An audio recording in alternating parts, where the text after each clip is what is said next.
Hello बच्चों, let's see this question. The question says ionic radii of. और यहाँ हमारे पास चार ऑप्शंस दिए हुए हैं, हमें तो मतलब इसका करेक्ट ऑर्डर बताना है। ठीक है, सो वन बाय वन हम देख लेते हैं सारे। तो जो हमारा फर्स्ट ऑर्डर हमें दिया हुआ है, इसमें ये कह रहा है कि टाइटेनियम 4+ जो है उसका आयोनिक रेडियाई कम होगा मैग्नीज 7+ से। ठीक है, सो देखो जो हमारा आयोनिक रेडियाई होता है, आयोनिक रेडियाई ये होता है inversely proportional to the charge से। ठीक है, ये चार्ज के इनवर्सली प्रोपोर्शनल होता है। इसका मतलब क्या, इसका ये मतलब हमारा जो जिसका चार्ज सबसे कम होगा उसका आयोनिक रेडियाई उतना ज़्यादा होगा। ठीक है, सो अभी हम यहाँ देखें तो हमारे पास यहाँ पे मैग्नीज का चार्ज ज़्यादा है 7+ है और टाइटेनियम का 4+ है। तो जिसका चार्ज ज़्यादा है उसका आयोनिक रेडियाई क्या होना चाहिए, कम होना चाहिए। सो एक्चुअल में ऑर्डर क्या होना चाहिए कि टाइटेनियम 4+ का बड़ा होगा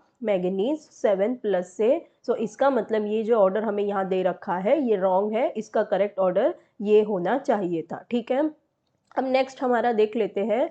नेक्स्ट में हमें दिया हुआ है दैट क्लोरीन है यहाँ पे -35 और यहाँ पे हमारे पास है क्लोरीन -37।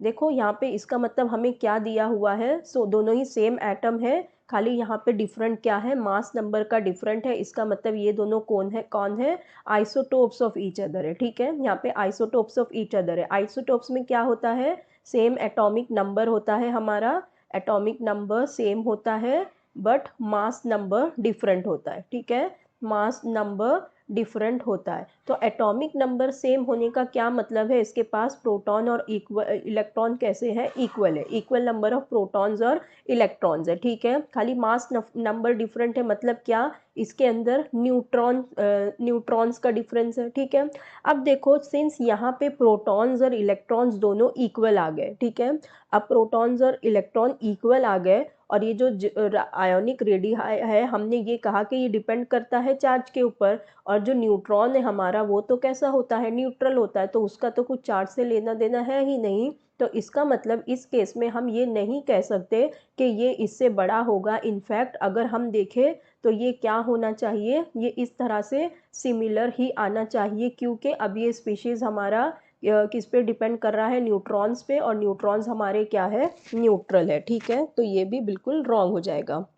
फिर नेक्स्ट हमारे पास क्या दिया हुआ है, सी में हमारे पास है K+ is greater than Cl-। ठीक है, अब यहाँ हमें दिया हुआ है कि K+ जो है हमारा वो ग्रेटर है Cl- के। ठीक है, सो देखो अगर K+ की अगर हम बात करें तो K+ में हमारे पास हो जाएंगे 19 प्रोटॉन। ठीक है, अभी यहाँ पे हमारे पास है 19 प्रोटॉन और एक इलेक्ट्रॉन क्या किया है, इसने लूज कर दिया है, पॉजिटिव चार्ज मतलब इसने एक इलेक्ट्रॉन लूज कर दिया है। मतलब अब इसके पास इलेक्ट्रॉन कितने रह गए हैं, 18 इलेक्ट्रॉन रह गए। ठीक है, अगर हम क्लोरीन की बात करें तो क्लोरीन का एटॉमिक नंबर होता है 17, मतलब इसके पास है 17 प्रोटॉन, लेकिन उसने एक इलेक्ट्रॉन गेन कर लिया है। ठीक है, इसने एक इलेक्ट्रॉन गेन कर लिया है, तो अब इसके पास इलेक्ट्रॉन कितने हो गए हैं, 18 हो गए।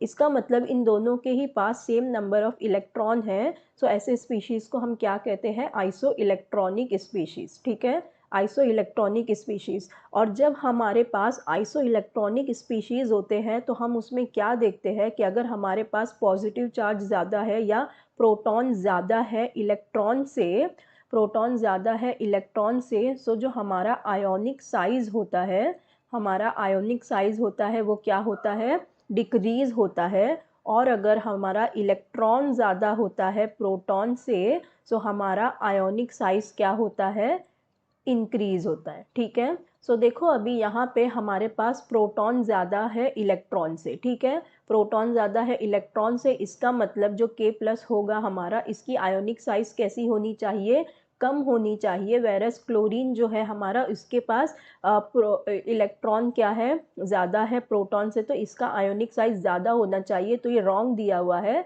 सो अकॉर्डिंग टू दिस ये कैसा होना चाहिए, K+ छोटा होना चाहिए Cl- से। ठीक है, तो करेक्ट ऑर्डर ये होना चाहिए, ये ऑर्डर जो दिया हुआ है वो रॉन्ग है। ठीक है, नेक्स्ट हमारा देखते हैं, हमारे पास जो डी में दिया हुआ है, डी में हमारे पास है P 5+ है और फॉस्फोरस 3+ है। ठीक है, फॉस्फोरस 3+ है और फॉस्फोरस 5+ है हमारे पास। अब देखो ये दोनों ही फॉस्फोरस फॉस्फोरस है, फॉस्फोरस का एटॉमिक नंबर होता है 15, तो इसके पास होंगे 15 प्रोटॉन्स और इसके पास भी होंगे 15 प्रोटॉन्स। अब इसमें क्या है कि प्लस चार्ज है, इसका मतलब इसने इलेक्ट्रॉन को क्या कर रखा है, लूज़ कर रखा है। यहाँ पे 5 इलेक्ट्रॉन लूज़ किया, मतलब यहाँ आ गए 10 इलेक्ट्रॉन, यहाँ पे 3 इलेक्ट्रॉन को लूज़ किया, मतलब यहाँ पर आ गए कितने, 12 इलेक्ट्रॉन। ठीक है, सो अब इस केस में भी हम क्या करेंगे, ये वाला फॉर्मूला यूज़ करेंगे, that ionic radii is inversely proportional to charge. तो अब मतलब जिसका चार्ज कम उसका रेडियाई ज़्यादा। ठीक है, जिसका चार्ज कम उसका रेडियाई ज़्यादा, और जिसका चार्ज ज़्यादा उसका रेडियाई कम। तो इसका एक्चुअल ऑर्डर क्या होना चाहिए कि P3 हमारा 3+ ज़्यादा होना चाहिए 5+ से। तो देखो यही ऑर्डर हमें यहाँ दिया हुआ है, that P3 positive is greater than P5 positive.